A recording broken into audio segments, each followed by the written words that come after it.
rev up your engines.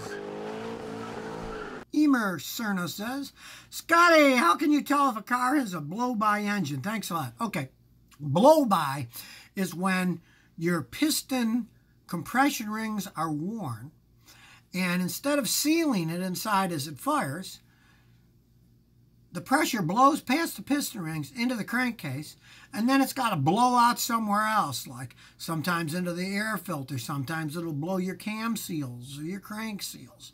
So easy way to check it is to run the car and look around to see if there's any oily, gaseous air being blown through. Especially you could take off the air filter, and if you see a lot of blow-by coming up through there, don't buy the engine, it's worn out. You can also do a compression test, of course.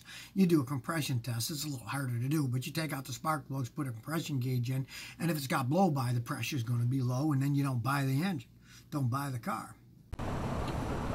So if you never want to miss another one of my new car repair videos, remember to ring that bell.